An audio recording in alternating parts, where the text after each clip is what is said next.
What's going on YouTube? Snowflucky Zemos here today with another deck profile. Today, it's been a while, so I figured I'd revisit my Dice Jar OTK deck. I haven't done a profile on this since the new Prediction Princess support came out, so I'm very excited to do that. Dice Jar is, of course, my favorite card of all time. Really fun, wacky card with a powerful burn effect, potentially a powerful burn effect. But in this deck, we got a little more to skew those odds in our favor. So with that said, let's get into the cards. Starting off with our monsters, I am playing 3 copies of the iconic Dice Jar. Dice Jar is a classic flip effect monster that has an effect flip. Both players roll a 6-sided die, and the player with the lowest result takes direct damage equal to the winner's roll times 500. Unless the winner rolls a 6, then the loser takes 6,000 life point damage. So me and my opponent both roll off. Whoever wins, whoever gets the higher number, burns the other. And of course, if that winning number is a 6, they take 6,000 life point damage, which is a huge amount of damage, can easily cheese out a game. And we have a nice trap card in here that will make that 6 a lot more likely to see. We're playing 3 of this card because we definitely want to see it, and the goal is to be able to get 2 of these set face down on our first turn with that 6 so that both of them can be flipped and win us the game. Now to play this deck, we are running it with Prediction Princesses. Prediction Princess is a great archetype of monsters that are designed to play with flip effect monsters. We're playing 2 copies of Prediction Princess Terratray, one of the 2 ritual monsters of the deck. It's a 9-star fairy ritual, which is pretty cool. It's got to be summoned with a ritual card called Prediction Ritual. And of course, it has the effect that once per turn, during either player's turn, you can either flip a face-down monster into face-up attack position or flip a face-up monster into face-down defense position. So that's pretty nice. That allows us to trigger flip effects even during our opponent's turn, which is very handy.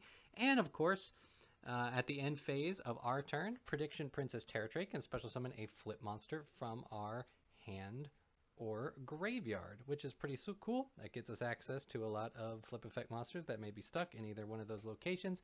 Definitely a good card to see. Next up, I'm playing 2 copies of Prediction Princess Terratraith. Prediction Princess Terratraith is another sweet ritual. Now you can ritual summon this with Underworld Ritual of Prediction, and it's got to be either ritual summoned or you actually can special summon this off of the effect of Terratray because this is a flip effect monster. So if Terratray, at the end phase, you can use this to summon out Terratraith, which is the main way we will be getting Terratraith out. Now, of course, Terratraith has a neat effect that once per turn, you can do one of the following 2. You can flip any amount of face-down monsters you control into face-up defense position, or you can take any number of face-up monsters on the field and flip them into face-down. So it's like Terratray, except just on your side of the field, and can flip a bunch of them. So once you get Terratray and Terratraith online, you can get some very powerful stuff going. Terratraith also has its own flip effect, which is why you can summon it off of Terratray, which says you can special summon a flip monster from your deck in face-down defense position. So that's great. We can use that to pull out a Dice Jar or any other flip monster that we want to use. And so yeah, we definitely want to see this card. 2 of each is good because 3 is a little too cloggy, and we only need 1 of each to get things set up. Continuing right along with our monsters, I am playing 1 copy of Prediction Princess Bibliomuse. Pretty cool card. It has a flip effect that you can add a Prediction Princess monster, except Prediction Princess Bibliomuse, and 1 ritual spell from your deck to your hand. So that's pretty nice. Can get us both pizzas out to ritual summon. It's also a level 9 monster, which is very important because that's the amount of stars needed to ritual summon either of our rituals. It also has the effect that if this card is tributed and sent to the graveyard, you can special summon this card in face-down defense position. So that's nice. If you use it for the ritual summon, you get it in face-down defense position. Additionally, this card has one last effect that while this card is face-up, your opponent cannot target ritual monsters you control with card effects, and also they cannot be destroyed by your opponent's card effects. So that gives our rituals a good bit of protection, something that's very important to have. Because, if we lose Terratray or Terratraith, we're kind of out of the game. So it's a nice handy card to have as a one of, and it's very searchable, so we don't need to play any more copies than that.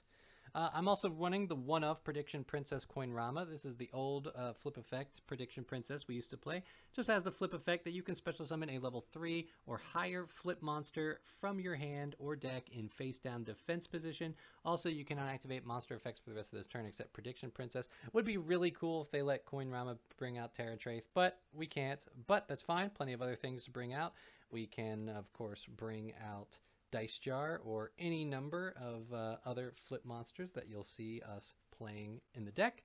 So a one of, again, searchable card. Next, I'm playing 2 copies of Crawler Dendrite. Crawler Dendrite is a pretty good flip monster that just says, flip, you can send a monster from your deck to the graveyard. A good card to have because we can use this to flip it on our turn with Terra Tray to put whatever flip monster we want in the graveyard. And of course use Terra Tray to bring it out at the end of the turn. So just a good way to get us access to anything we want. For the same reason, we are running 3 copies of Tindangle Drelf. Tindangle Drelf is pretty sweet because flip, you can take a flip monster from your deck and add it to your hand. So, of course, that is a pretty sweet effect. We want to add whatever flip monster that we want to special summon off of Terra Tray, or just have access to in general, put it in our hand. Very handy to do so. Now, other than Dice Jar, we are running some other generic flip effect monsters, just in case our Dice Jar plan goes astray.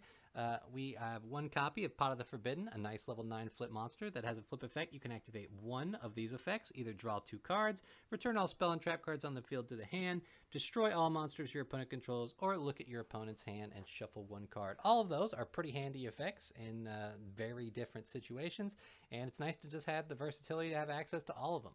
Very cool, can be very interruptive, can get you extra cards, just a good card to have as a one of.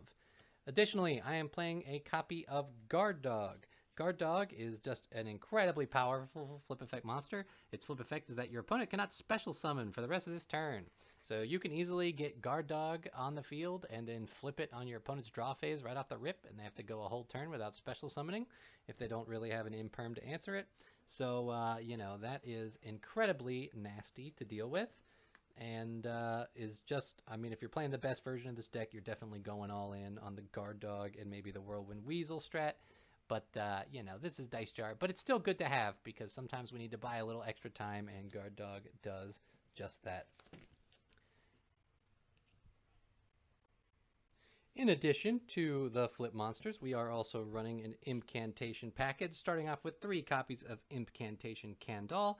Candal is, the Impcantation package is great for any ritual-based deck. Candal, of course, has the effect that you can reveal a ritual spell in your hand to special summon this and an incantation with a different name from your deck. So that's pretty sweet. Now, if Incantation is special summoned from the deck off of an Incantation effect, he has the ability to add a ritual spell from your deck to your hand.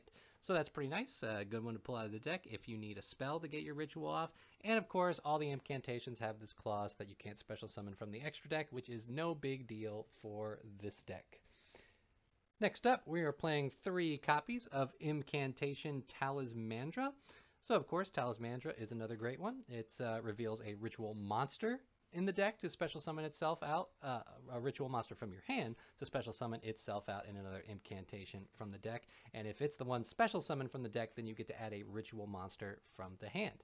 So very, from the deck to the hand. Very good. Next, I'm playing 3 copies of Impcantation Bookstone. Bookstone says you can reveal a ritual spell in your hand and special summon this card. Now, additionally, if this card is the one special summoned from the deck by an incantation effect, you can target a ritual spell in your graveyard and add it to your hand. Talismandra and Candal tend to be the ones that you want to pull out the deck. Incantation, Bookstone here, and Pencil Plume, the next one, are kind of the ones that you want to be summoning from your hand. But if you've been playing for a while and you need access to those cards in your graveyard, it's also good to have those for there. And lastly, I'm playing 2 copies of Incantation Pencil Plume. You can reveal a ritual monster in your hand to special summon this, and if he's special summoned from the deck, of course, then he gets to add a ritual monster from your graveyard back to your hand. So the incantations are very nice, just gets us access to our ritual and provides us with plenty of fodder to tribute off for our rituals. We're only playing 2 Pencil Plume because Pencil Plume is the least useful with 3 stars, which means if I got Pencil Plume and Bookstone or Candle, I don't have enough stars to summon our Prediction Princess, so it's just not as handy as the other ones. And that is it for the monsters. Next up, looking at our spell cards, I am playing 2 copies of Prediction Ritual. Prediction Ritual is the ritual that will allow us to summon out Prediction Princess Terratray. It's also got Terratray's name on it, so we can play Pre-Preparation of Rites in the deck, which you will see here soon.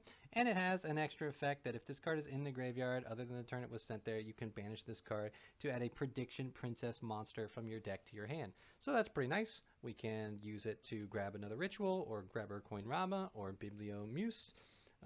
Good card for sure.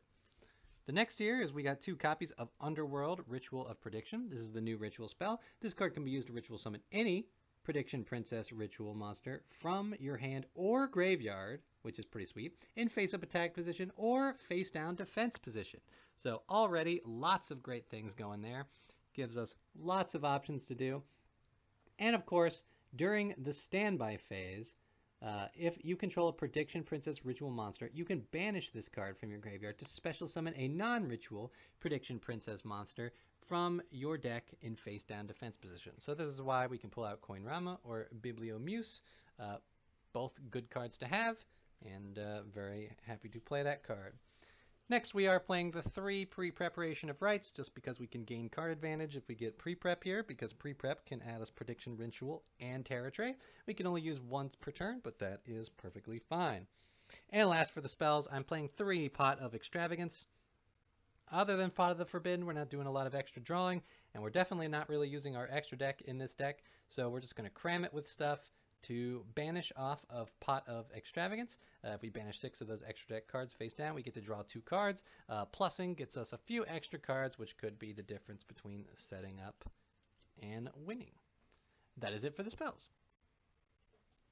Lastly, for the trap cards, we are only playing 1 trap card, but it is 3 copies of That 6. That 6 is an incredibly great card to be playing with Dice Jar, and while it's not searchable easily, there is a dice card that can search it, but it's not very good. We're playing 3 because we want to try to hard draw. If we can get this in our opener, it's pretty easy to get to 2 Dice Jars, so if we can see this in our opener, it is pretty viable to get a Dice Jar OTK on our opponent's turn.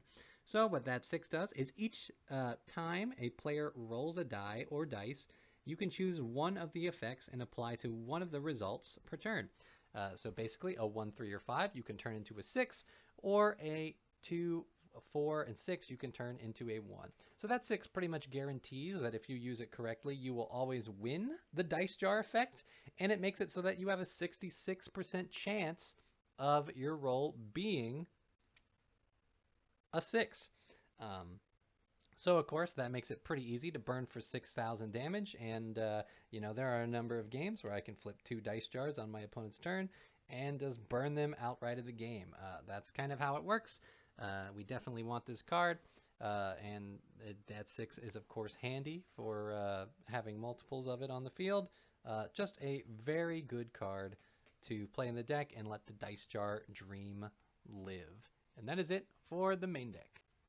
So that is it for my Dice Jar deck profile. As I said, in Extravagance, you're not really playing anything in the extra deck that you can really go into. You really need your monsters to stay on the board because they're the ones giving off the powerful effects.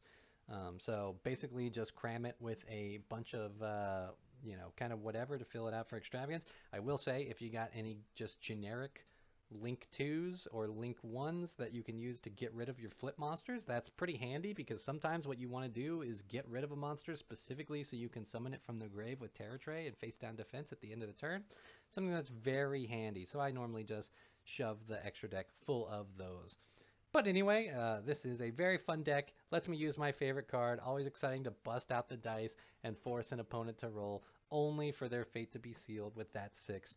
And of course, the Dice Jar OTK is classic cheese, very funny. So I love this deck, love this card, very happy to show off this deck profile. I appreciate you checking out. Would love to know about your crazy experience with Dice Jar or any dice rolling card. Love to hear about it. Thanks for checking out the video. Catch you in the next one.